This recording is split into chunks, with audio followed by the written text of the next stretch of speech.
ஒரு அற்புதம் உங்களுக்கு தேவையாக இருக்கிறதுனால ஆண்டவர் இந்த நிகழ்ச்சியில் உங்களை பார்க்கும்படி வைத்து உங்களுக்கான ஒரு அற்புதத்தை செய்ய இன்றைக்கு அவர் உங்களோடு கூட பேச இருக்கிறார். நீங்கள் ஜெபத்தோடு கவனமாக இந்த வார்த்தைகளை கேட்டு ஜெபம் பண்ணினால் இன்றைக்கு உங்களுடைய வாழ்க்கையில் ஒரு அற்புதம் நடப்பதை நீங்கள் காண்பீர்கள். இயேசு கிறிஸ்து அற்புதமான ஆண்டவர். அவர் இந்த உலகத்தில் உலாவின நாட்களில் ஜனங்களுக்கு ஒவ்வொரு நாளும் அற்புதங்களை செய்தார். அவர் போகிற இடமெல்லாம் மக்களுடைய வாழ்க்கையில் அற்புதம் செய்து அவருடைய துக்கத்தை ஆண்டவர் சந்தோஷமாய் மாற்றினார். அநேகர் துக்கத்தோடு அவரை தேடி வந்தாங்க. அவர்களுக்கு ஆண்டவர் அற்புதம் செய்து மகிழ்ச்சியோடு கூட அனுப்பினார். அவர் வீடுகளுக்குள்ளே பிரவேசிக்கும் போது துக்கத்தோடு இருந்த பல குடும்பங்களில் அற்புதம் செய்து அவருடைய துக்கத்தை சந்தோஷமாய் மாற்றினார். இந்த நாளில் நான் ஒரு வேத வசனத்தை சொன்னல, யோவான் எழுதின சுவிசேஷம் 16ஆம் அதிகாரம் 20வது வசனத்தில் ஆண்டவர் இயேசு சொல்லுகிறார், உங்கள் துக்கம் சந்தோஷமாய் மாறும்.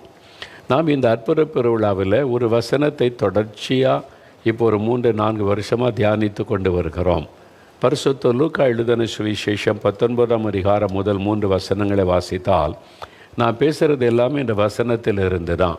இது தேவனுடைய வார்த்தையாகிய வேத புஸ்தகம். என் சொந்த கருத்தை சொல்லுவதில்லை, சொந்த தத்துவங்கள் கருத்து இதெல்லாம் மனுஷனுக்கு பிரயோஜனப்படாது. சும்மா அந்த நேரம் உற்சாகப்படுத்த அவ்வளவுதான். ஆனால் இது தேவனுடைய வார்த்தை, இது இயேசுவனுடைய வார்த்தை. தேவன் மனிதனுக்கு எழுதி கொடுத்த அந்த வார்த்தை உங்களுக்கு நான் விளக்கி சொல்கிறேன், அவ்வளவுதான். இதை விசுவாசிக்கும் போது உங்களுடைய வாழ்க்கையில் அற்புதம் நடக்கும். இயேசு எரிகோ என்ற பட்டணத்திற்கு போகும்போது அந்த ஊரில் ஒரு பெரிய செல்வந்தன் இருந்தான். அந்த மனிதனுக்கு நிறைய பணம் இருந்தது, பெரிய ஆஃபீஸராக வேலை செய்து கொண்டிருந்தான், செல்வந்தனாக இருந்தான்.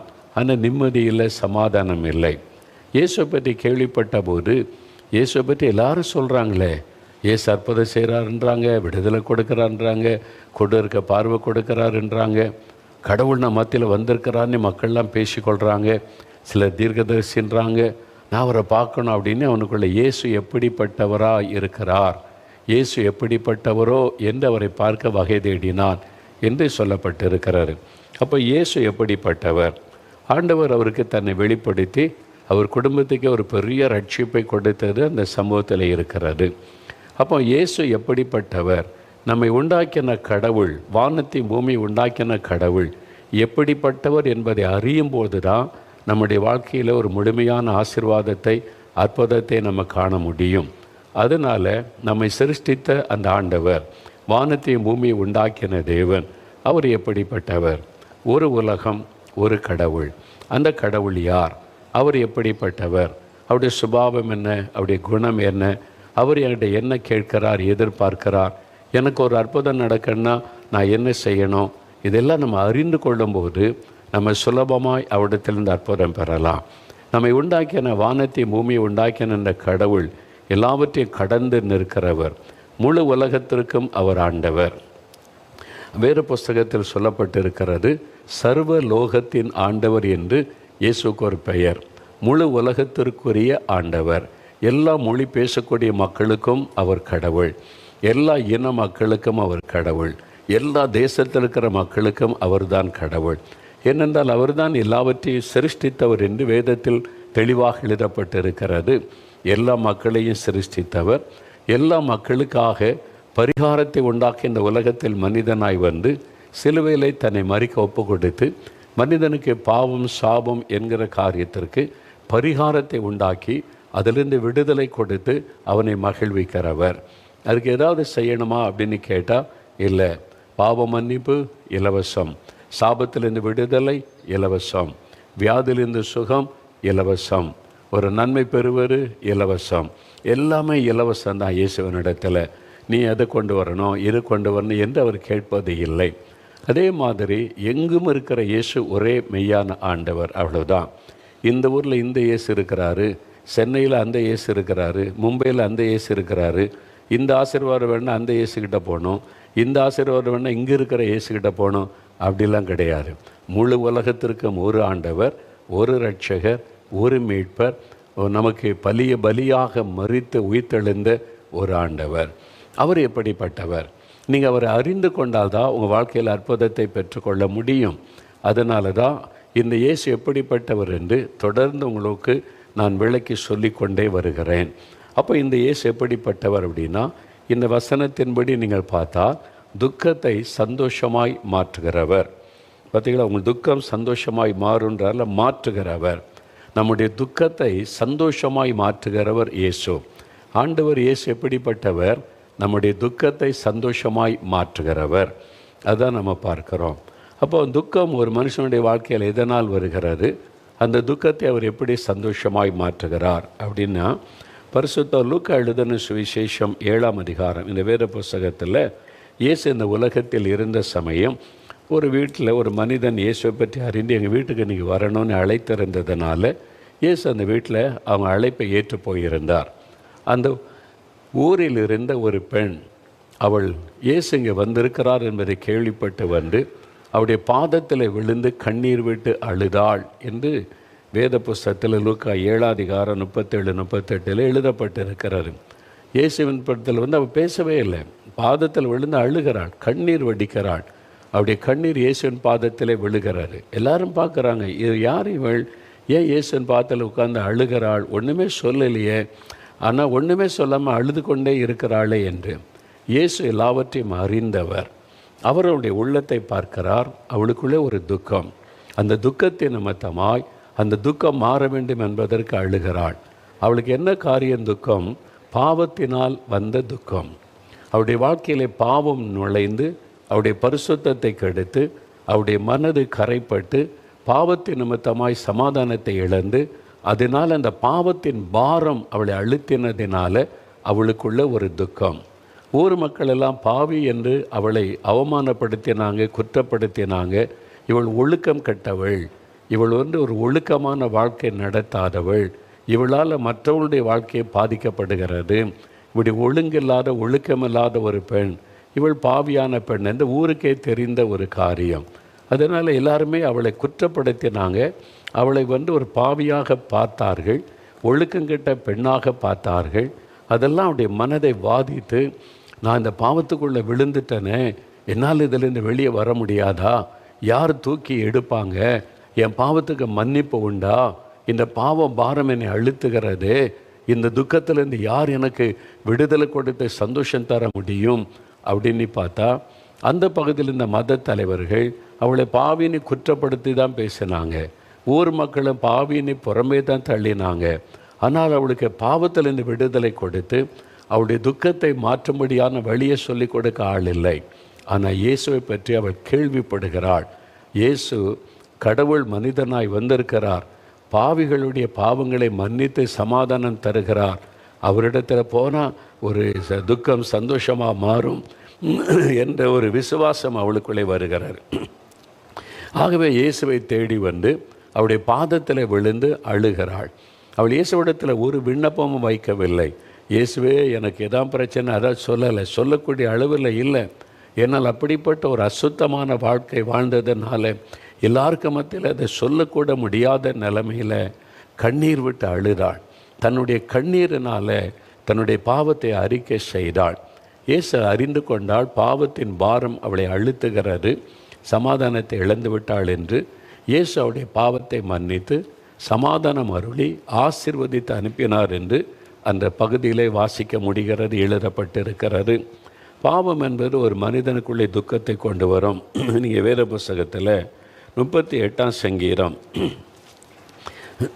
38ஆம் சங்கீதத்தில் 6வது வசனத்தில் ஒரு பக்தன் சொல்லுகிறார், தாவீது என்ற ஒரு மனிதர் சொல்லுகிறார், நான் வேதனைப்பட்டு ஒடுங்கி போனேன், நாள் முழுவதும் துக்கப்பட்டு திரிகிறேன்.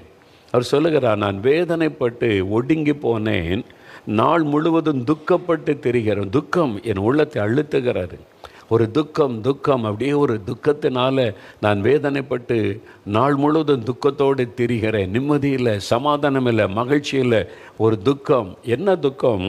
4ஆம் வசனத்தில் சொல்லுகிறார், என் அக்கிரமங்கள் என் தலைக்கு மேலாக பெருகிற்று, அவைகள் பாரச் சுமையை போல என்னால் தாங்கக்கூடாத பாரமாயிற்று.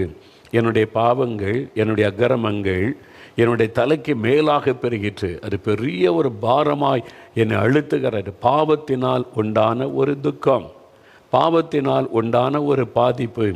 எந்த ஒரு மனிதன் பாவம் செய்கிறானோ அவனுடைய உள்ளத்தில் மெய்யான சமாதானம் இருக்கவே இருக்காது.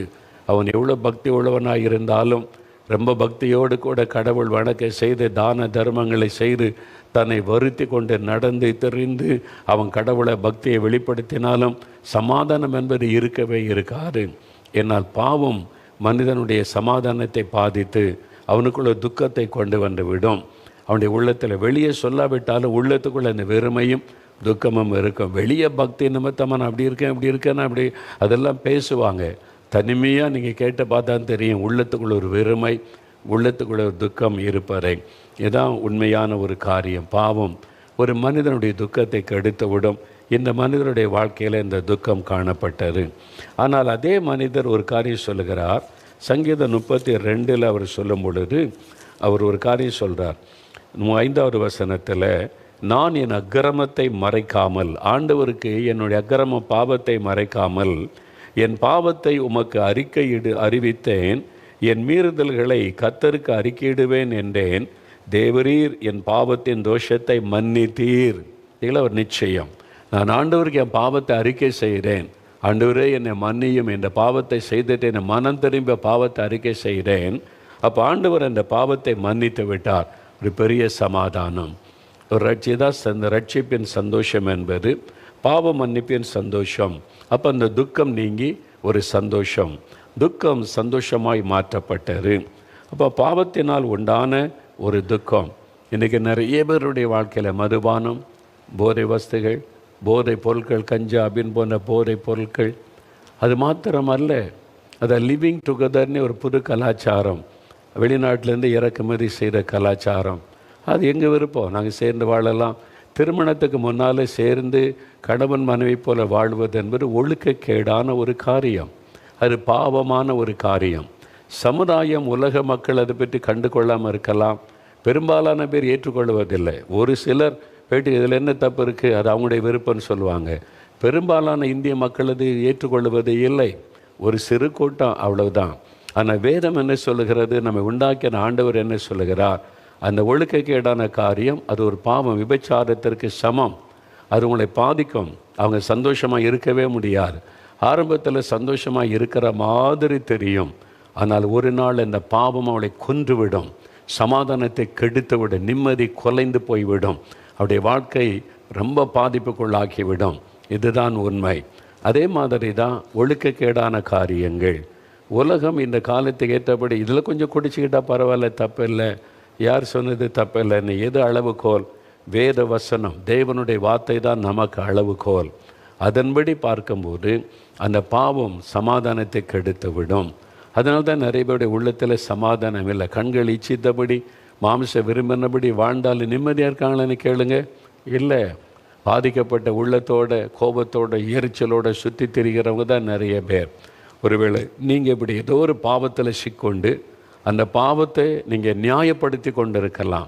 என்ன சிக்கிட்டீங்க, வெளியே வர முடியல, அதனால் என்ன பண்ண, பாவத்தை நியாயப்படும். இதில் என்ன தப்பு, அது என்னுடைய விருப்பம், இப்படிலாம் இருக்கலாம், அவங்கவுங்க சுதந்திரம் இருக்குதில்ல, எல்லாம் இருக்கலாம். சமாதானம் இருக்காது, நிம்மதி இருக்காது, உங்களுடைய உள்ளம் பாதிக்கப்பட்டு கொண்டே இருக்கும். அந்த சமாதானத்தை இழந்து தவிப்பீங்க. அதனுடைய பாதிப்பு சீக்கிரத்தில் வெளிப்பட்டு மிகப்பெரிய டேமேஜை அது உண்டாக்கிவிடும். இதுதான் உண்மை. இதுதான் வேதத்தில் சொல்லப்பட்டிருக்கிற சத்தியம். அப்போ இதிலேருந்து யார் விடுதலையாக்குவாங்க? யார் எனக்கு மன்னிப்பு உண்டா, விடுதலை உண்டா? நான் சிக்கிக்கொண்டேனே, இந்த பழக்க நண்பர்கள் மூலமாக, சிநேகிதிகள் மூலமாக இந்த தவறான பழக்கத்தில் போய் சிக்கிக்கொண்டேன், இப்போ வெளியே வர முடியல, என்ன செய்வது? உங்களை மன்னிக்கவும் விடுதலை கொடுக்கவும் இயேசு இருக்கிறார்.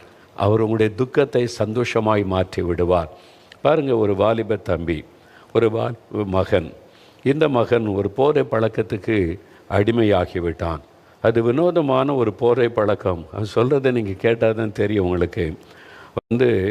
சுகில் என்கிற ஒரு வாலிப தம்பி, திருச்சியை சார்ந்த தம்பி, அவன் அந்த போதை பழக்கத்துக்கு அடிமையாகி அவனுடைய வாழ்க்கையில் நடந்தது, அவனுடைய வாழ்க்கையில் எப்படி அந்த துக்கம் சந்தோஷமாய் மாறினது கவனமாக பாருங்கள்.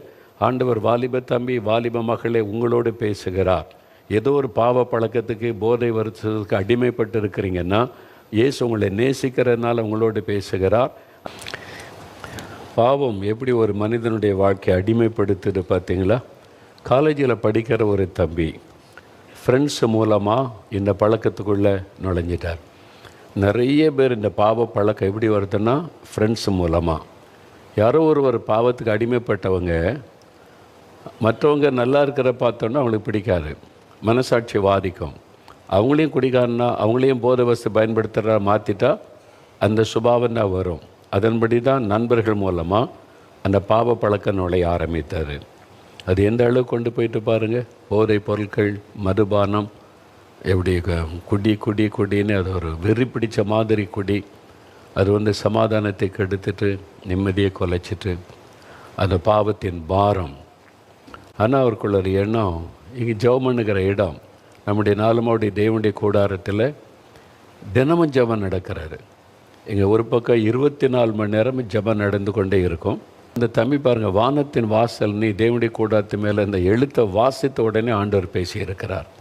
அப்போவே கண்ணீர் விட்டு அழுது கொண்டே அங்கே யாரோட பேசலை, அவரே முழங்கால் போட்டார், கண்ணீர் விட்டு அழுகிறார். எப்படி தேவனுடைய தொடுதல், இயேசுவனுடைய தொடுதல்.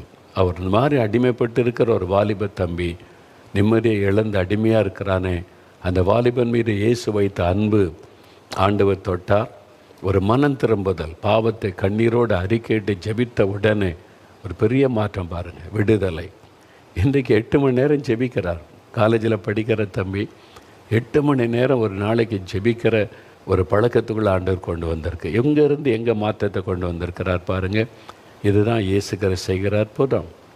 உங்கள் வாழ்க்கையில் இன்றைக்கி ஏதோ ஒரு பாவம் உங்களை அடிமையாக்கி வைத்தது. மதுபான பழக்கம், போதை பொருட்கள், உங்களுடைய நண்பர்கள் மூலமாக வந்த தவறான தொடர்புகள், செல்ஃபோன் அடிமைத்தனம், சீரியல் அடிமைத்தனம், அல்லது சினிமா அடிமைத்தனம், ஏதோ ஒரு காரிய அடிமைத்தனம் உங்களுக்கு. அது உங்களை அப்படியே அடிமையாக்கி வைத்து உங்களுடைய வாழ்க்கையில் சமாதானத்தை, சந்தோஷம் இல்லாதபடி அப்படியே ஒரு விரக்தியோடு இருக்கிறீங்க. ஆண்டவர் சொல்லுகிறார், உன் துக்கம் சந்தோஷமாய் மாறும்.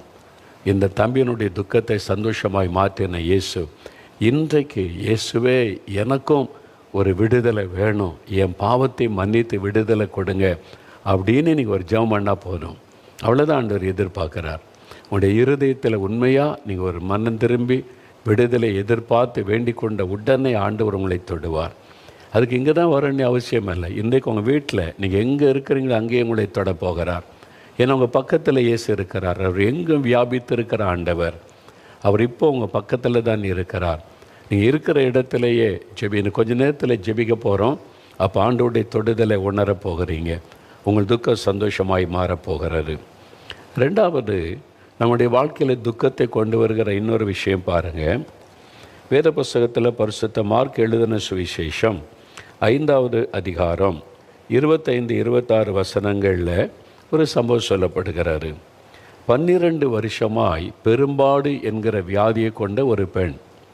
12 வருஷம் ஒரு வியாதி, ஒரு மகளுக்கு, ஒரு பெண்ணுக்கு அந்த வியாதி, பெரும்பாடு உள்ள ஒரு வியாதி, இஷ்யூ ஆஃப் பிளட்ன்னு சொல்லுவாங்க. பெண்களுக்கு அவங்களுக்கு தான் தெரியும் அந்த கஷ்டம். அந்த வியாதி என்ன பாடு. 12 வருஷம் உதிரப்போக்கினால் மகள் பாதிக்கப்பட்டு இருந்தாங்க. வசனம் சொல்லுகிற நிறைய டாக்டர்கிட்ட போனாங்க. அந்த காலத்தில் வைத்தியர்கள் அப்போவே மருத்துவம் செய்கிறவங்க இருந்து அவங்கள்ட்ட எல்லாம் போனாங்க. சும்மா யாராவது மருத்துவம் செய்வாங்களா? காசு கொடுக்கணும்ல. இருந்த பணம்லாம் செலவு பண்ணியாச்சு. ஒரு ஆஸ்பத்திரி போய் அங்கே போய் ஒன்றும் பிரயோஜனம் இல்லை. சில நாட்கள் மருத்துவம் பார்த்தாச்சு, இல்லை அங்கே ஒரு மருத்துவர் இருக்கிறார், அங்கே போனால் சரியாயிரும், சரின்னு அங்கே போனாங்க. அங்கே காசு கொண்டு போய் செலவு பண்ணாங்க, சுகமாகலை. இல்லை அந்த ஊரில் ஒரு ஸ்பெஷலிஸ்ட் இருக்கார், அங்கே நிறைய சுகமாகறான். அப்போது காசெல்லாம் தீர்ந்து போச்சு. இருக்கிற சொத்தை விற்று எப்படியாவது சுகம் பெறணும்ல. இந்த நோய் தன்னை வாதிக்கிறது. இரவும் பகலும் ஒரு வேதனை, துக்கம், ஒரு வியாதினால் உண்டான துக்கம். 12 வருஷம் இந்த துக்கம் இந்த மகளுக்குள்ளே நீடித்தது. 12 வருஷம் துக்கம் பாருங்கள், வியாதினால் உண்டான துக்கம். இப்போ சொத்தெல்லாம் விற்று செலவு பண்ணி மருத்துவம் பார்த்தும் கூட சுகமாகலை. இப்போ சொத்தும் போச்சு, சரீரமும் சுகமாகலை. இன்னும் வியாதி அந்த சைடு எஃபெக்டினால் மருத்துவர்களால் வருத்தப்படுகிற போதுன்னு பைபிளில் இருக்குது. சைடு எஃபெக்டினால் அது வர பாதிப்பு. இப்போ ரொம்ப துக்கம், மனமே உடைந்து போயிருக்கும்ல. யோசித்து பாருங்கள், ஒரு பெண் 12 வருஷமாக ஒரு நோயினால் கஷ்டப்பட்டு கொண்டு இருக்கிற ஒரு நிலைமை, அந்த வியாதியினுடைய வேதனை, ஏன் எனக்கு இந்த வியாதி, ஏன் என்னை ஆண்டவர் ஒரு பெண்ணாக சிருஷ்டித்தார் என்பதாக கூட எண்ணம் உள்ளத்தில் வந்திருக்கலாம். அந்த அளவிற்கு ஒரு பாதிப்பு இல்லை. 12 வருஷ வேதனை, இரவும் பகலும் அந்த வேதனை. அதனால் சந்தோஷம் இல்லை, சமாதானம் இல்லை. இந்த வியாதியோடு சாப்பிடாமலும் தூங்காமலும் அப்படி தான் அந்த மகள் கஷ்டப்பட்டு இருப்பாங்க. இல்லை, யோசித்து பாருங்க, எவ்வளவாக அந்த மகளுடைய உள்ளத்தை அதை பாதித்திருக்கும். அந்த துக்கம், வியாதியினால் உண்டான துக்கம்.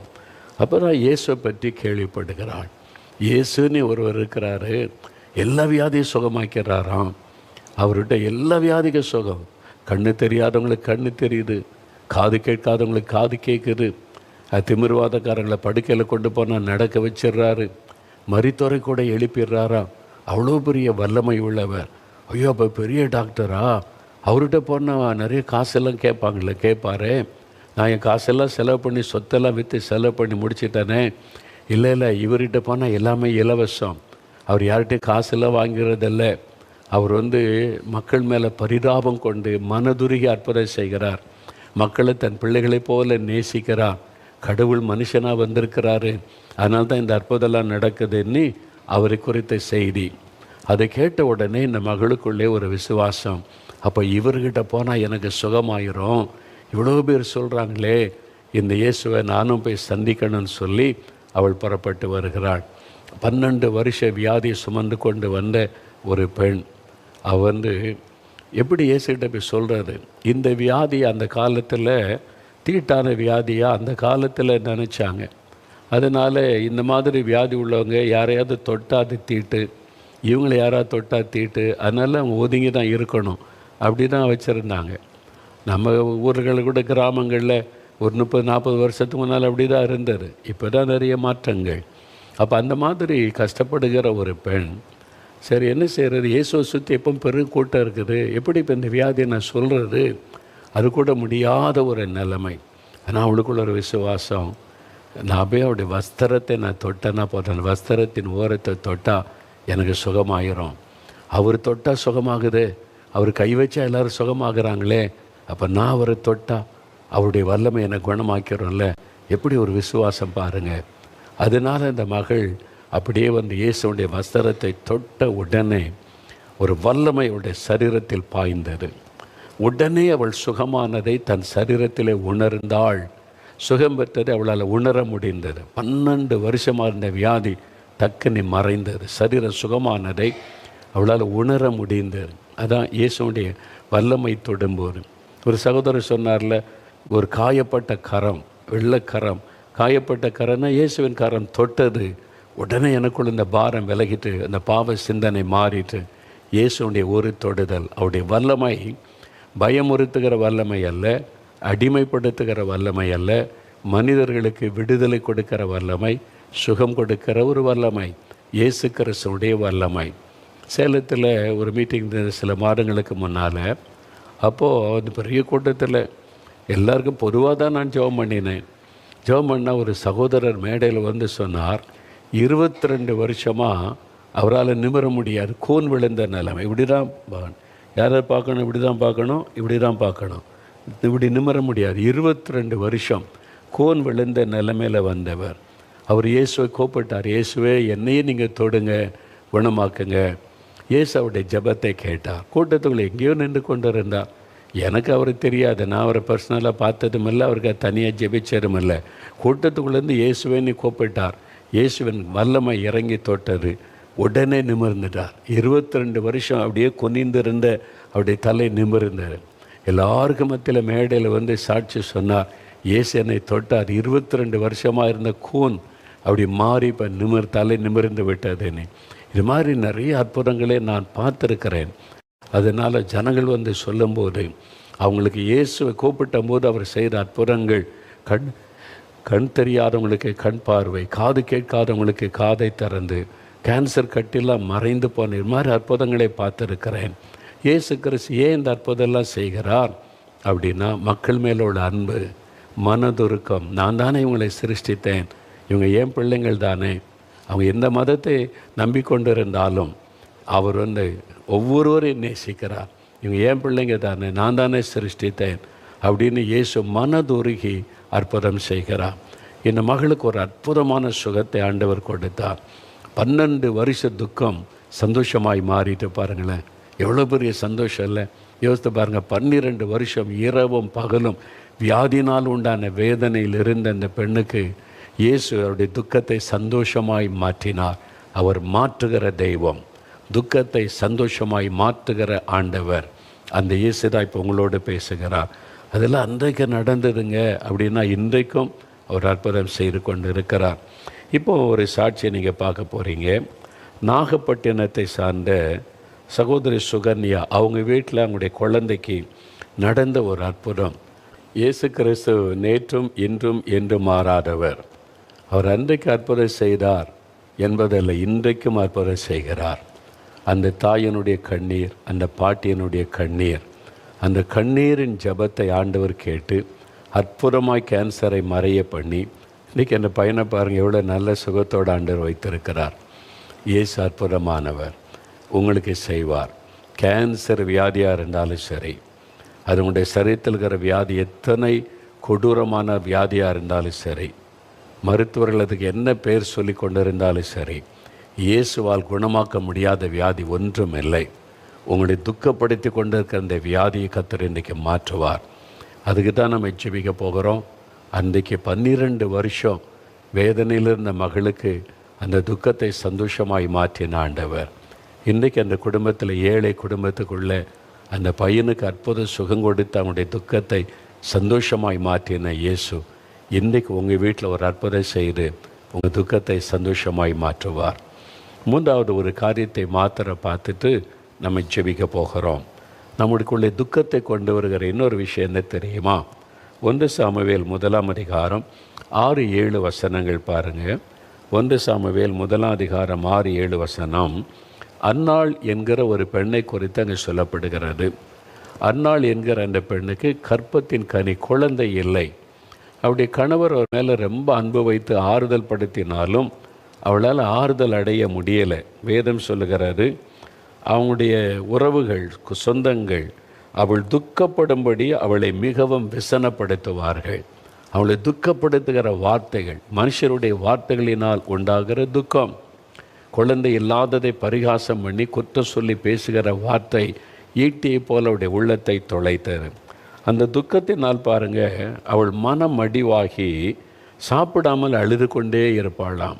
இப்போ இந்த துக்கம் வந்துட்டால் சாப்பிட மனம் வராது, தூங்க மனம் வராது. பார்த்துருக்கீங்களா? நீங்கள் அப்படி கஷ்டப்படுறீங்க தானே? சாப்பிட மனம் வரல, தூக்கம் வரல. அதை நினச்சி அப்படியே, ஏன் எனக்கு இப்படி, எனக்கு மட்டும் ஏன் இல்லை, எனக்கு மட்டும் ஏன் இந்த நான் என்ன பாவம் செய்துட்டேன், உங்களையே நீங்கள் கேள்வி கேட்டுக்கொண்டு இருக்கிறீங்க, உங்களையே நினைத்து அழுகிறீங்க, ஏன் எல்லோரும் என்னை பரிகாசம் பண்ணுறாங்க. இந்த குழந்தை இல்லாததுனால சொந்த குடும்பத்தார் ஒதுக்குவது, பரிகாசம் பண்ணுவது, கேவலமான வார்த்தைகளை சொல்லி பேசுவது. ஒரு சகோதரர் சொன்னார், கணவன் மனைவி வேலை செய்கிறாங்க, குழந்தை இல்லை, 10 வருஷத்துக்கு மேலே ஆயிற்று. இப்போ வேலை பார்க்குற சொல்கிறேன், நீ எல்லாம் எதுக்கு ராத்திரி மேலே வேலை செய்கிற, எதுக்கு 2 பேரும் சம்பாதிச்சு என்ன பண்ண போகிறீங்க, குழந்தை தான் இல்லையே. பாருங்கள், அந்த வார்த்தை அவனுடைய உள்ளத்தை எவ்வளோ காயப்படுத்தும். இந்த உணர்வே இல்லாமல் வார்த்தையினால் காயப்படுத்துகிற மனிதர்கள் நம்ம கூட வேலை பார்க்குறவங்களா இருப்பாங்க, ஒரே வீட்டுக்குள்ளே இருப்பாங்க, தெருவில் இருப்பாங்க, ஒரே சபைக்குள்ளே கூட இருப்பாங்க. அப்போ மனிதர்களுக்கு அந்த காயம், வேதனை தெரியாது. ஆனால் இயேசு அதை புரிந்து கொள்ளுவார்.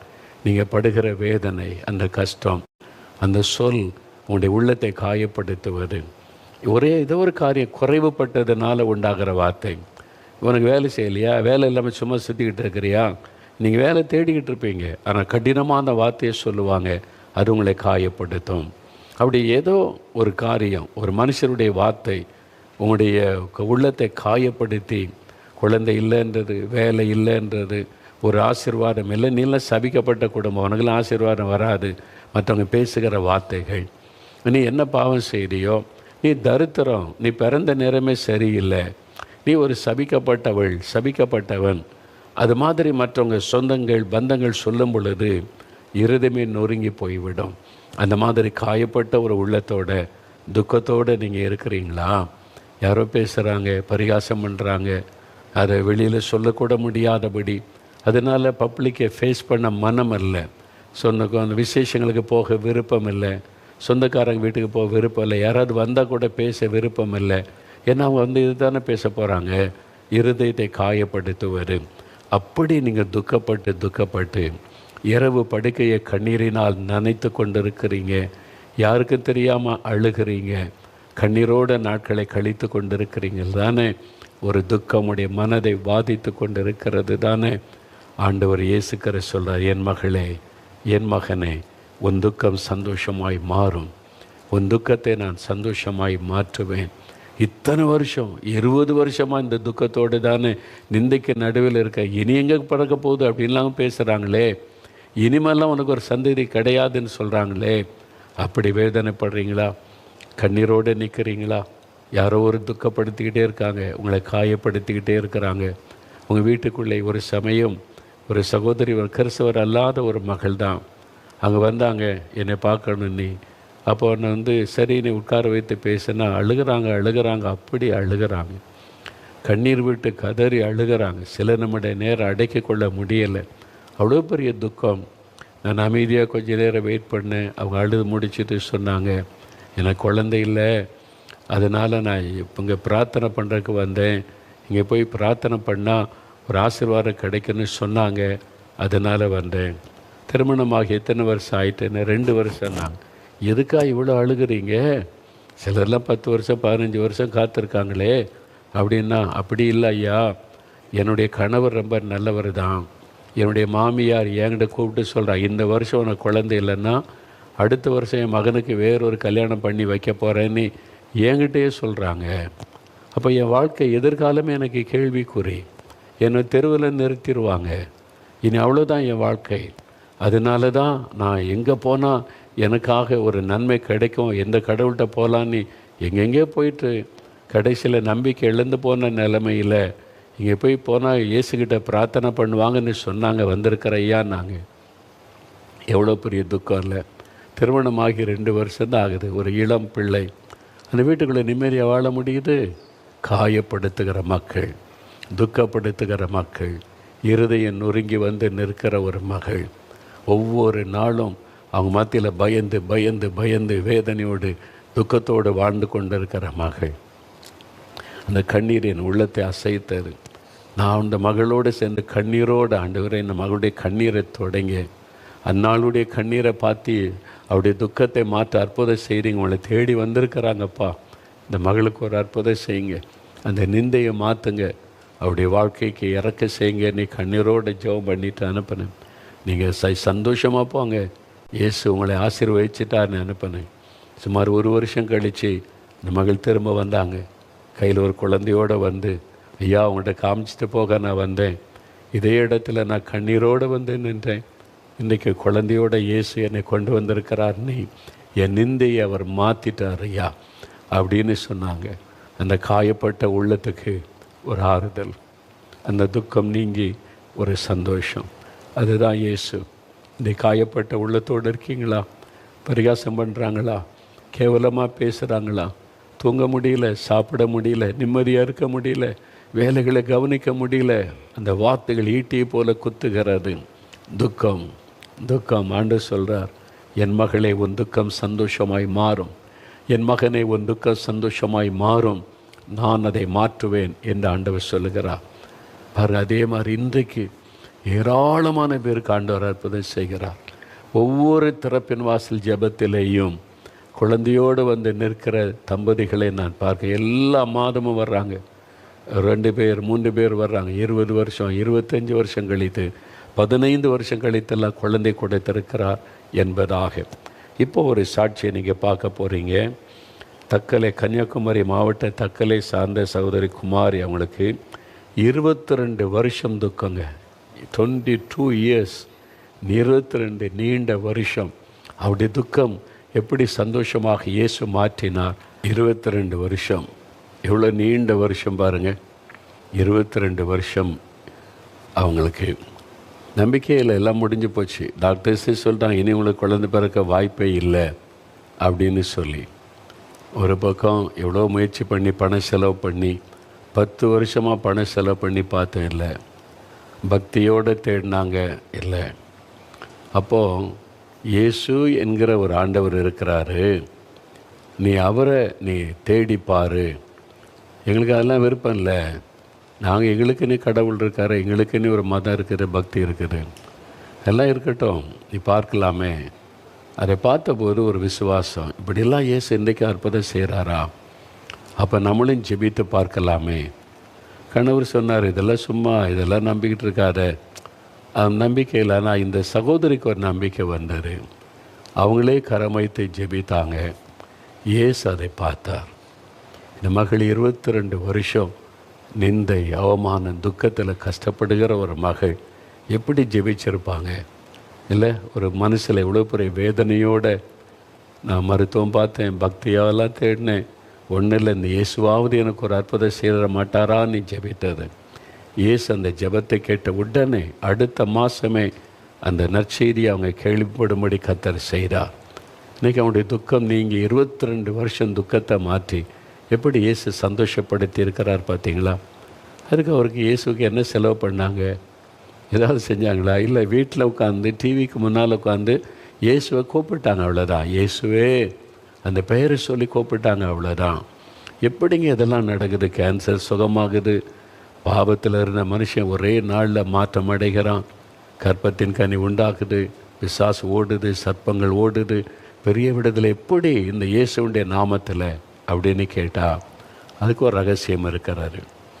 வேத புஸ்தகத்தில் ஏசா 53 அதிகாரம் 4 வசனம் வாசிக்கும் போது, இயேசு கிறிஸ்து நம்முடைய பாடுகளை தன்மீது ஏற்றுக்கொண்டு நம்முடைய துக்கங்களை சிலுவையிலே சுமந்தார். நம்ம பாடுபடுறால துக்கம் இருக்கல, இந்த துக்கம் பாவத்தினால் துக்கம், வியாதியினால் துக்கம், நிந்தையினால் துக்கம், அவமானம், நெருக்கத்தினால் ஒரு துக்கம், வெளியே சொல்ல முடியாத துக்கம், காயம், அதெல்லாம் இயேசு சிலுவையிலே சுமந்தாராம். உங்களுக்காக, சகோதரனை உங்களுக்காக, சகோதரி உங்களுக்காக, மகளை உனக்காக, மகனை உனக்காக இயேசு சிலுவையிலே துக்கங்களை சுமந்தார், பாடுகளை ஏற்றுக்கொண்டார், நிந்தைகள், அவமானங்களை சுமந்தார். எதற்காக? கடவுள் மனிதனாய் வந்து இத்தனை அவமான, நிந்தை, பாடுகள் எல்லாம் ஏன் அனுபவிக்கணும்? உங்களுக்காக, எனக்காக. நம்முடைய நிந்தைகளை மாற்ற, நம்முடைய துக்கங்களை நீக்க, நமக்கு பரிகாரத்தை உண்டாக்க தன்னை சிலுவையில் அர்ப்பணித்து கொண்டார். தன் இரத்தத்தை சிந்தினார், காயங்களை ஏற்றுக்கொண்டார், அவமான நிந்தைகளை ஏற்றுக்கொண்டு மரித்து 3ஆவது நாள் மரணத்தை ஜெயித்து உயிரோடு எழுந்தார். அவருடைய கைகளிலே தழும்புகள், அவருடைய தலையிலே தழும்புகள், கால்களிலே தழும்புகள். நம் மீது வைத்த அன்பு, உங்கள் மீது வைத்த அன்பு, ஒரு பரிகாரத்தை அவர் செஞ்சு முடிச்சிட்டார். அவர் தான் பரிகாரி. இனிமேல் நீங்கள் பணம் செலவு பண்ண வேண்டாம், உங்களை வருத்தி கொள்ள வேண்டாம், உங்களை காயப்படுத்தி கொள்ள வேண்டாம், உங்களை நீங்கள் கஷ்டப்படுத்தி கொண்டு தெய்வத்தை தேட வேண்டாம். விசுவாசத்தோடு இயேசுவேன்னு கூப்பிட்டா போதும், உங்களுக்கு அற்புதம் நடக்கும். என்னால் அவர் எல்லாத்தையும் சுமந்து முடிச்சிட்டார். இனிமேல் நீங்கள் உங்களை வேதனைப்படுத்தி வருத்தப்படுத்தி அவரை தேடன்னு அவசியம் இல்லை. விசுவாசத்தோடு கூப்பிட்டால் போதும், ஒரு அற்புதம் நடக்கும். இப்போ நம்ம ஜெபிக்க போகிறோம். விசுவாசத்தோடு இந்த காரியங்களுக்காக இன்றைக்கு உங்களுடைய துக்கம் சந்தோஷமாய் மாறப்போகிறாரு. அதற்காக இப்பொழுது நாம் ஜெபிக்க போகிறோம். முழங்கால் படியிடலாமா? முடிந்தவங்க முழங்கால் படியிட்டு கொள்ளுங்க. முடிந்தவங்க, ஒரு வேளை பழக்கம் இல்லையா, எங்களுக்கு அப்படி முழங்காலெல்லாம் நின்று பழக்கம் இல்லை அப்படின்னு சொன்னீங்கன்னா உட்கார்ந்து கொள்ளலாம், தப்பு இல்லை. நீங்கள் முடிந்தால் நீங்கள் முழங்கால் படியிட்டு கொண்டு, முழங்கால் படியிடுவது நம்மை தாழ்த்துவதற்கு ஒரு அடையாளம், அவ்வளவுதான். மற்றபடி உட்கார்ந்தே நீங்கள் ஜெபிக்கலாம். ஆனால் இந்த ஜெபம் பண்ணும்போது கண்ணை மூடி நீங்கள் ஜெபிக்கணும். ஏன் கண்ணை மூடணும் அப்படின்னா, நீ கண்ணை திறந்தீங்கன்னா அங்கங்கே பறக்க பார்த்துக்கிட்டு இருந்தால் ஆண்டவரோடு நீங்கள் இருதயத்தில் ஒன்றிக்க முடியாது. உடைய இருதயத்தை ஆண்டவர் பார்ப்பார். இருதயம் தேவன் பக்கமாய் திரும்பணும். அப்போ கண்களை மூடி இருதயத்தில் இயேசுவை நினைத்து, எனக்காக சிலுவையில் மரித்து உயிர்த்தெழுந்தீங்க, எனக்காக காயங்களை ஏற்றுக்கொண்டீங்க, பாவ சாபங்களெல்லாம் சிலுவையில் சுமந்துட்டீங்க, எனக்கு பரிகாரத்தை உண்டு பண்ணிட்டீங்க, இயேசுவே விடுதலை கொடுங்க. அப்படி சொல்லி நீங்கள் ஜெபிக்கும் போது, இயேசுடைய பெயரை சொல்லி வேண்டிக் கொள்ளும் போது உடனே இயேசு அற்புதம் செய்வார். அந்த எண்ணம் சிதறாமல் இருக்க தான் கண்களை மூட சொல்கிறோம், மற்றபடி அல்ல. கண்ணை திறந்து ஜெபித்தால் அவர் கேட்பார். ஆனால் இருதயம் அவரோடு கூட ஒன்றித்திருந்தால் தான் அந்த அற்புதத்தை பெற்றுக்கொள்ள முடியும். அதனால் இப்போ ஒவ்வொரு காரியமாக ஜெபிக்க போகிற முதலாவது பாவத்தினால் உண்டான துக்கம் நீங்கணும், பாவத்தின் பாரம் நீங்கணும், பாவத்தின் கட்டிலிருந்து விடுதலை பெறணும். மதுபான பழக்கம், போதை வஸ்துகள், சீரியல் அடிமைத்தனம், செல்ஃபோன் அடிமைத்தனம், சூதாட்டம், இது மாதிரி ரகசிய தொடர்புகள், ஏதோ ஒரு பாவ காரியம், அது உங்களுடைய பரிசுத்தத்தை கெடுத்ததுனால சமாதானம் இல்லை, நிம்மதி இல்லை, உங்களுக்குள்ள ஒரு சந்தோஷம் இல்லை, உங்களுடைய உள்ளம் பாதிக்கப்பட்டிருக்கிற துக்கம் உங்களுடைய உள்ளத்தில் காணப்படுகிறது. ஆண்டவரே, இந்த என் பாவத்தை மன்னிக்கணும், பாவத்திலேருந்து எனக்கு ஒரு விடுதலை வேணும், இந்த பாவம் என்னை அடிமையாக்கி வச்சிருக்கிற விட முடியலை, விடணும்னு நினச்சா கூட முடியலை, இயேசுவே எனக்கு விடுதலை வேணும், என் பாவம் மன்னிக்கப்படணும், என் பாவத்தை அறிக்கை செய்கிறேன். பாவத்தை மறைக்கிறவன் வாழ்வடைய மாட்டான், அதை அறிக்கை செய்து இயேசுவிடம் அறிக்கை செய்து விட்டு விடுகிறவன் இறக்கம் வருவான். இயேசுவே, இந்த பாவத்தை நான் செய்துட்டேன், மன்னிங்க, இந்த பாவம் எனக்குள் இருக்கிறது, என்னை மன்னிங்க அப்படி சொல்லி ஜெபிக்கணும். பாவத்தை மூட மூட மூட நீங்கள் வாழ்வடைய மாட்டீங்க. இதில் என்ன தப்பு, அதில் என்ன தப்பு, இதெல்லாம் இப்போ இந்த காலத்தில் தப்பு இல்லை. இந்த விதண்டவாதம் பேசுகிற உங்களுடைய ஆசீர்வாதத்தை நீங்கள் தான் இழந்து போவீங்க. உங்களை தாழ்த்தி, இயேசுவே இந்த பாவத்தை மன்னிச்சிருங்க, எனக்கு விடுதலை கொடுங்கன்னு ஜெபிச்சிட்டா பாவ மன்னிப்பின் சந்தோஷம் உள்ளத்தில் வரும். முதலாவது அதற்காக யார் யார் எனக்கு பாவ மன்னிப்பு வேணும், பாவத்திலிருந்து ஒரு விடுதலை வேணும், இந்த பாவத்தின் பாரம் என்னை அழுத்துகிறது, சமாதானமே இல்லை, என் உள்ளத்தில் ஒரு விடுதலை மாற்ற வரணும் அப்படின்னா இருதயத்தில் கை வைங்க. உங்களுடைய இருதயத்தில் நெஞ்சில் கை வைத்து, இயேசுவே என் இருதயத்தை உங்களுடைய இரத்தத்தினால் கழுவி பரிசுத்தப்படுத்துங்க, இந்த பாவத்தின் பாரம் என்னை விட்டு விலகட்டும், இயேசுவே என் உள்ளத்தில் வாங்க, என் இருதயத்தில் வாங்க, நீங்கள் வந்து எனக்குள்ளே வாசம் பண்ணுங்க, என் பாவத்தெல்லாம் மன்னிச்சு எனக்கு பாவத்தில் இந்த விடுதலை கொடுங்க. பாவத்தின் பாரம் என்னை அழுத்துகிறது, என்னால் நிம்மதியாக இருக்க முடியல, தூங்க முடியலை, அந்த பாவங்கள் என் கண்முன்னால் வந்து நின்று வேதனைப்படுத்துகிறது, எனக்கு சந்தோஷமே இல்லை, இயேசுவே என் பாவத்தை மன்னிங்க, நீங்கள் தானே பாவத்திற்கு பரிகாரி, உங்கள் ரத்தத்தினால என்னை கழுவுங்க. ஜெபிங்க ஜெபிங்க, ஒரு நிமிடம் உண்மையாக சின்சியராக, இயேசுவே என் பாவத்தை மன்னிங்க, இயேசுவே உம்முடைய ரத்தத்தினால் என்னை கழுவுங்க, இயேசுவே என் உள்ளத்தில் வந்து எனக்கு பாவத்தில் இந்த விடுதலை கொடுங்க, என்னால் இதை விட முடியல, இந்த பாவ பழக்கம் என்னை விட்டு விலகணும், ஒழியணும், எனக்கு ஒரு விடுதலை வேணும், மெய்யான ஒரு சந்தோஷம் சமாதானம் எனக்கு வேணும், இயேசுவே மன்னியும், இயேசுவே விடுதலை தாரும், இயேசுவே என் உள்ளத்தில் வாரும். ஜெபிங்க. வாலிப தம்பி ஜெபம் பண்ணு, வாலிப மகளே ஜெபம் பண்ணு, அருமையான ஐயா ஜெபம் பண்ணுங்க, அம்மா ஜெபம் பண்ணுங்க, இயேசுவே என் கணவருக்கு விடுதலை கொடுங்க, இயேசுவே என் மகனுக்கு விடுதலை கொடுங்க, இந்த பாவம் உங்களை அடிமையாக்கி வச்சிருக்குது, வேதனைப்படுறாங்களே விடுதலை கொடுங்க. ஜெபிங்க ஜெபிங்க. இப்போ ஆண்டவர் உங்களுடைய கண்ணீரை பார்க்கிறார். சிலர் உடைந்த உள்ளத்தோடு ஜெபிக்கிறீங்க, சிலர் உடைந்த உள்ளத்தோட பாரத்தோடு ஜெபிக்கிறீங்க, ஆண்டவரே என்னை மன்னியும், இயேசுவே விடுதலை தாருன்னு ஜெபிக்கிறீங்க. தகப்பனே ஜெபிக்கிற இந்த பிள்ளைகளை பாருங்க ஆண்டவரே, என்னால் இந்த பாவத்தை விட்டு வெளியே வர முடியலையே, இந்த பாவம் என் வாழ்க்கையை அழித்து கொண்டிருக்கிறது, ஐயோ இந்த பாவத்தினால என் சமாதானம் போச்சு, பரிசுத்தம் போச்சு, சந்தோஷம் போச்சு, ஐயோ என் வாழ்க்கையின் ஆசீர்வாதத்தை எல்லாம் இழந்து போயிட்டனே, இயேசுவே என்னை மன்னியும், இயேசுவே விடுதலை தாரும், இயேசுவே எனக்கு ஒரு அற்புதம் செய்யுங்க, இந்த பாவத்திலிருந்து விடுதலை கொடுங்கன்னு ஜெபிக்கிறாங்களே இந்த வாலிப தம்பியை பாருங்கப்பா, இந்த வாலிப மகளை பாருங்க ஆண்டவரே, இந்த தகப்பனார் இந்த தாயார் கண்ணீரோடு ஜெபிக்கிறாங்க, இயேசுவே நீங்க பாவத்தை மன்னிச்சு விடுதலை கொடுக்கணும், பாவத்தின் பாரம் விலகணும், அப்படி துக்கம் சந்தோஷமா மாறணும். இப்பொழுது இயேசு கிறிஸ்துவின் ரத்தம் சகல பாவங்களை நீக்கி சுத்திகரிக்கும் என்ற வார்த்தையின்படி உம்முடைய ரத்தம் உங்களை கழுவட்டும், ரத்தம் உங்களை சுத்திகரிக்கட்டும், உம்முடைய ரத்தத்தின் வல்லமை அவருடைய இருதயத்திற்குள்ளே இறங்கட்டும் இறங்கட்டும், அவங்களை பரிசுத்தப்படுத்தட்டும். ஐயோ பாவத்தினாலே நிம்மதி இல்லாமல் தற்கொலை பண்ணி செத்து போயிடலாமா, பாவத்தை விட முடியல, அதை விட தற்கொலை பண்ணி செத்துடலாமான்னு நினைக்கிறாங்களே, அந்த வாலிப தம்பியை தொடுங்க, அந்த வாலிப மகளை தொடுங்க ஆண்டவரே, தவறான முடிவு எடுக்காதபடிக்கு நீங்க மன்னிச்சு விடுதலை கொடுங்கப்பா, பாவத்திலிருந்து விடுதலை கொடுங்க. ஜனங்களுக்காக பரிதபிக்கிற தேவனே, பாவத்தை சிலுவையிலே சுமந்தவரே, பாவத்தை மன்னிப்பை கொடுக்க ரத்தம் சிந்தினவரை, இந்த மகளை தொடுங்க, இந்த மகனை தொடுங்க. ஐயோ 20 வருஷமாக குடிக்கிற விட முடியலையே என்று ஜெபிக்கிற அந்த மகனுக்கு விடுதலை கொடுங்க.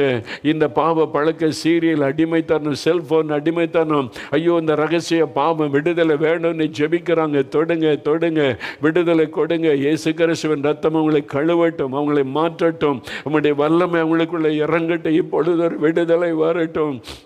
ஆண்டவரே தொடுங்க, ஆண்டவரே விடுதலை கொடுங்க. அவனுடைய உள்ளத்துக்குள்ள ஒரு சமாதானம் வரட்டும், ஒரு நிம்மதி வரட்டும், ஒரு மகிழ்ச்சி வரட்டும், ஒரு சந்தோஷம் வரட்டும். பாவத்தை மன்னிச்சுட்டீங்க, விடுதலை தந்துட்டீங்கன்ற சந்தோஷம் வரட்டும்.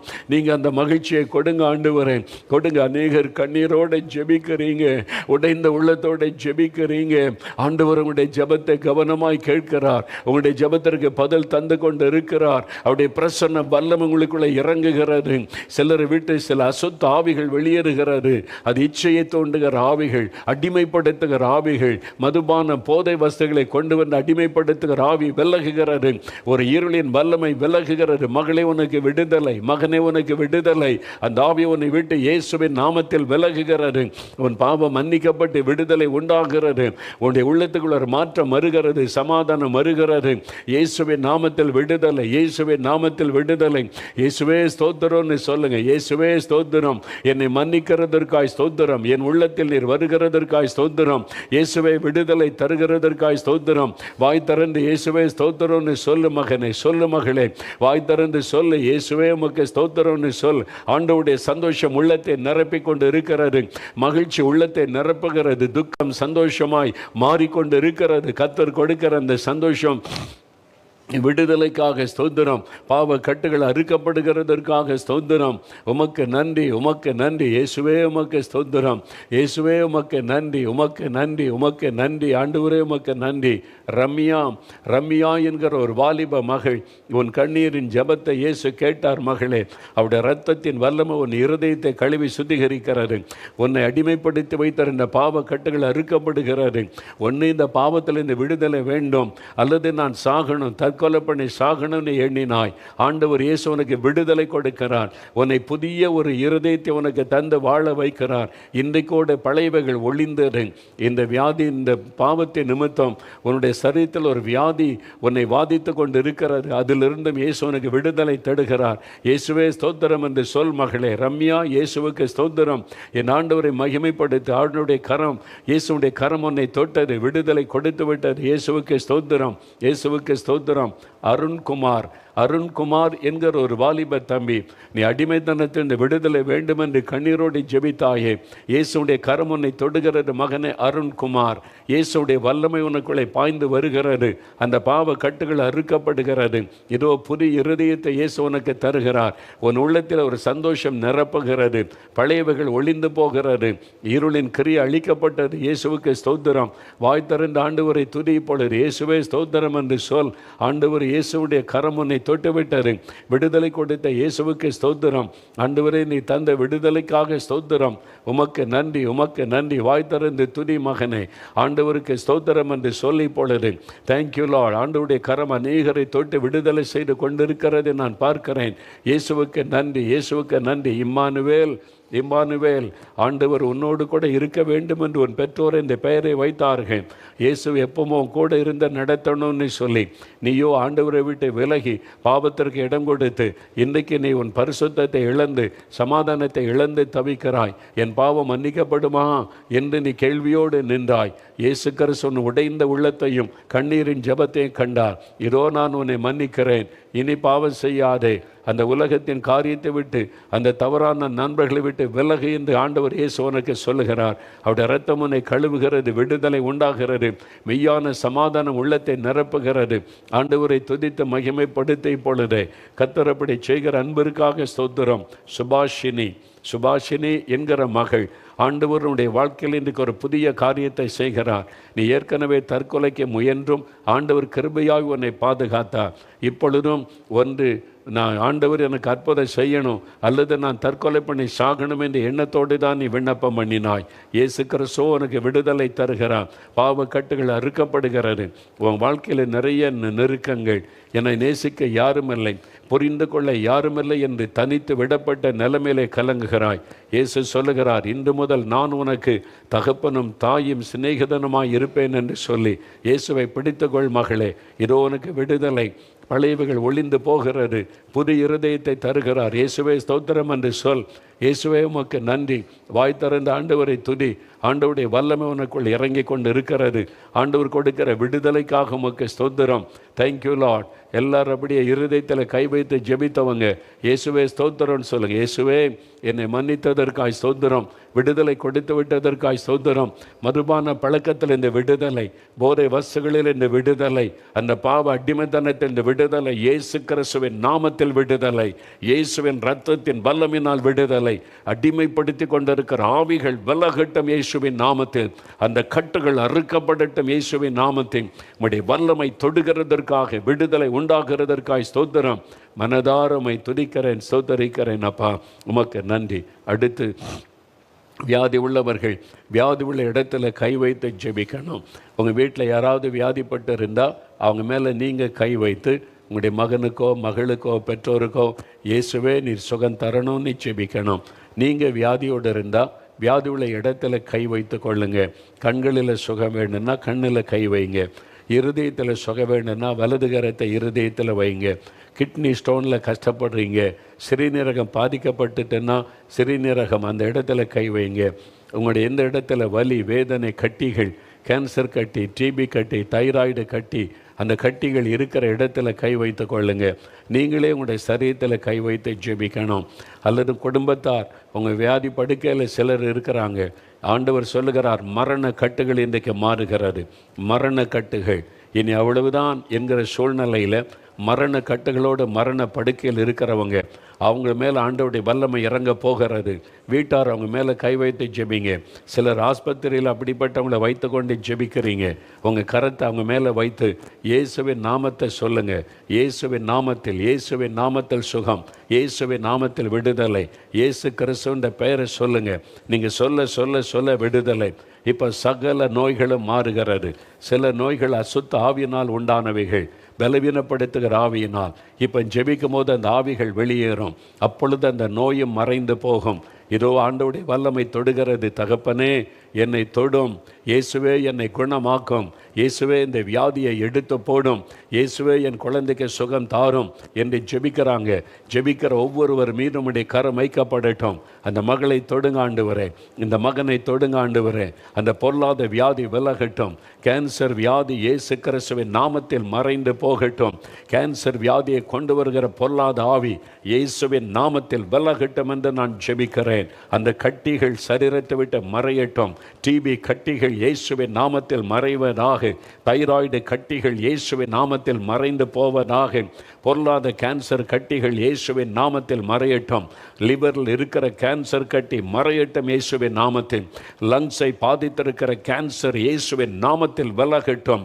மார்பிலை காணப்படுகிற பொல்லாத கேன்சர் வியாதி விலகட்டும் இயேசுவின் நாமத்தில். கர்ப்பப்பையை தாக்கியிருக்கிற பொல்லாத அந்த கேன்சர் வியாதியை நான் கடிந்து கொள்கிறேன் இயேசுவின் நாமத்தில். கண்களை தாக்கியிருக்கிற அந்த கேன்சர், கண்ணை பாதித்திருக்கிற கேன்சர் வியாதி மறையட்டும். வாய்க்குள்ளே காணப்படுகிற கேன்சர் கட்டி மறையட்டும் இயேசுவின் நாமத்தில். மூளை பகுதியை தாக்கியிருக்கிற கேன்சர் இயேசுவின் நாமத்தில் விலகட்டும். தலை முதல் கால் வரை சுகமளிக்கிற வல்லமை இறங்கட்டும் இப்பொழுதே. நசரேயனாகிய இயேசுவின் நாமத்தில் பொல்லாத அந்த கேன்சர் வியாதி விலகட்டும். அந்த வியாதியை கொண்டு வருகிற ஆவிகள் விலகட்டும் இப்பொழுதே. மரண படுக்கைகள் மாறட்டும் இயேசுவின் நாமத்தில். மரண கட்டுகள் மாறட்டும் இயேசுவின் நாமத்தில். இப்பொழுதே சுகம் உண்டாவதாக. எலும்பை தாக்கியிருக்கிற கேன்சர் வியாதி விலகட்டும் இயேசுவின் நாமத்தில். பிளட் கேன்சர் இயேசுவின் நாமத்தில் மறைந்து போகட்டும். அந்த பிளட்டிலே காணப்படுகிற, இரத்தத்திலே காணப்படுகிற பொல்லாத அந்த கேன்சர் கிருமிகள் அழியட்டும் இயேசுவின் நாமத்தில். சுகம் உண்டாவதாக, சுகம் உண்டாவதாக. ஒவ்வொருவரை தொடுகிறதற்காய் நன்றி. சுகம் உண்டாகிறதற்காய் நன்றி. சகல கட்டிகளும் மறையட்டும் இயேசுவின் நாமத்தில். வாத வியாதிகள் விலகட்டும். இயேசுவின் நாமத்தில் ஆத்தரைட்டிஸ் மறையட்டும். முடக்குவாத வியாதியை கொண்டு வருகிற ஆவியை கடிந்து கொள்ளுகிறேன். இப்பொழுது கட்டுகள் அறுக்கப்படட்டும். எலும்புகளுக்குள்ளே வல்லமை இறங்கட்டும். விரல்களுக்குள் இயேசுவின் வல்லமை இறங்கட்டும். சுகம் உண்டாவதாக. ஒவ்வொரு எலும்பு பகுதிகளை தொடும் கழுத்து எலும்பை பாதித்திருக்கிற பொருளாதார சத்துருடைய கட்டுகள் அறுக்கப்படட்டும். முதுகு எலும்பில் இயேசுவின் வல்லமை இறங்கட்டும். ஆண்டவரே, முழங்கையில் வல்லமை இறங்கட்டும்.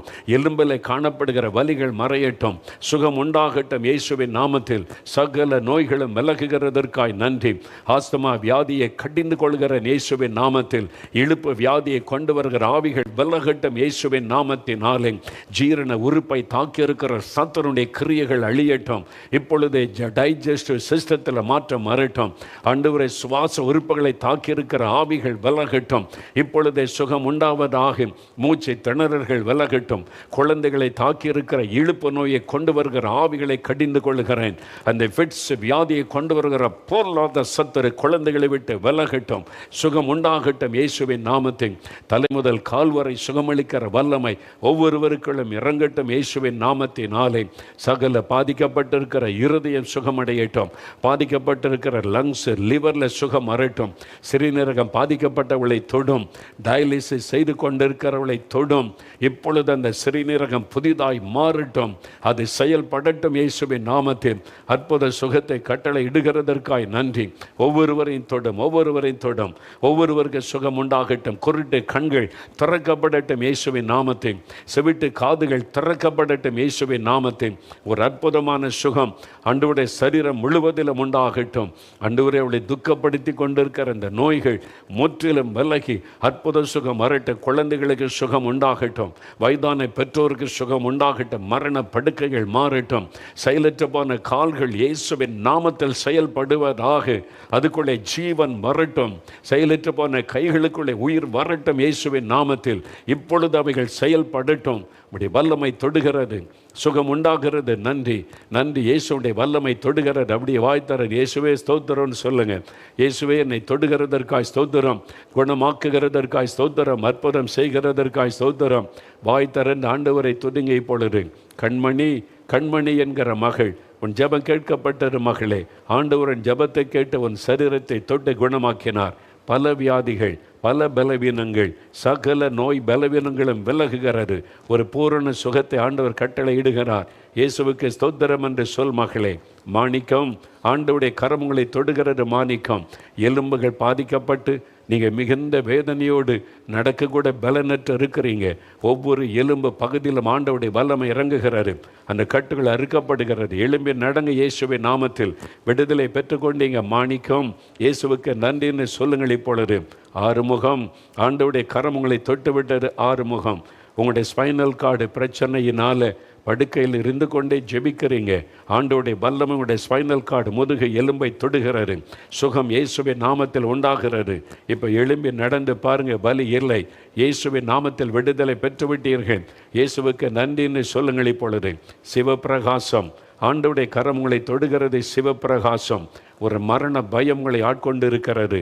அதனால இருதய பாதிப்பு நிமித்தம் அந்த மரண பயம், இருதயத்தில் உண்டான அந்த மாற்றம், அந்த ஒரு பாதிப்பு மரண பயத்தை கொண்டு வந்திருக்கிறது. இப்பொழுது உங்களுடைய பாதிக்கப்பட்ட இருதயத்தை இயேசு தொடுகிறார். சுகம் இயேசுவின் நாமத்தில் உண்டாகிறது. இயேசுவுக்கு ஸ்தோத்திரம் என்ற ஆண்டவருக்கு நன்றி சொல்லுங்கள். அவருடைய தழும்புகளால், இயேசுவின் தழும்புகளால் குணமாகிறீர்கள். இயேசுவே ஸ்தோத்திரம் சொல்லுங்க. பெஞ்சமின், ஆண்டவருடைய கரம் உங்களை தொடுகிறது. பெஞ்சமின், கண்கள் பாதிக்கப்பட்டு மிகுந்த வேதனையோடு ஜெபிக்கிறீங்க. உங்களுடைய பாவத்தை நீங்கள் அறிக்கையிட்டு ஜெபித்ததுனால ஆண்டவர் உங்களை மன்னித்து உங்களுடைய கண்களை குணமாக்குகிறார். ஒரு மாற்றம் உடைய கண்ணில் உண்டாகிறது. இயேசுவுக்கு ஸ்தோத்திரம் சொல்லுங்க. பாதிக்கப்பட்ட கண் நரம்புகளை ஆண்டவர் குணமாக்கி விட்டார். இயேசுவுக்கு ஸ்தோத்திரம் என்று கர்த்தரை மகிமைப்படுத்துங்க. அவருடைய தழும்புகளால் நீங்கள் குணமாகிட்டீங்க. இயேசுவுக்கு ஸ்தோத்திரம்னு சொல்லுங்கள். இப்பொழுது கர்த்தர் தொட்டதற்காய் நன்றி. ஹென்றி, ஆண்டவருடைய கரம் உங்களை தொடுகிறது. ஹென்றி, உங்களுடைய டைஜஸ்டிவ் சிஸ்டம் பாதிக்கப்பட்டு சாப்பிடக்கூட பயந்து சாப்பிடுகிறீர்கள். இயேசுடைய வல்லமை உங்களுடைய டைஜஸ்டிவ் சிஸ்டத்துக்குள்ளே இறங்குகிறது. அந்த பொல்லாத பலவீனப்படுத்துகிற ஆவி, உங்களுடைய அந்த ஜீரண உறுப்பை தாக்கிற இந்த ஆவி விலகுகிறது. விடுதலை சுகத்தை பெற்றுக்கொள்கிறீங்க. இயேசுவுக்கு நன்றி சொல்லுங்க. ஜான்சன், ஆண்டவருடைய கரம் உங்களை தொடுகிறது. ஜான்சன், ஆண்டவருடைய வல்லமை இப்பொழுது உங்கள் மேலே பலமாக இறங்குகிறதை உணர்கிறீர்கள். உங்களுடைய சரீரத்தில் உண்டான வினோதமான ஒரு வியாதி, அது இன்னதென்று உங்களால் சொல்லக்கூட முடியாத அளவிற்கு அந்த வேதனை தான் சொல்ல முடியுது. என்ன வியாதின்னு தெரியல. ஆண்டவருடைய கரம் தொட்டு விட்டது. இன்றைக்கு உங்களுக்கு விடுதலை. இயேசுவிடத்தில் கண்ணீரோடு உங்களை ஒப்பு கொடுத்து ஜெபித்ததுனால விடுதலை. இயேசுவுக்கு ஸ்தோத்திரம் என்று ஆண்டவரை மகிமைப்படுத்துங்க. இயேசுவே ஸ்தோத்திரம்னு சொல்லுங்கள். இப்பொழுது தேங்க்யூ லார்ட், உமக்கு நன்றி. நீ கொடுத்த விடுதலை சுகத்திற்காய் ஸ்தோத்திரம். ஆண்டவருக்கு நன்றி சொல்லுங்கள் இப்பொழுது.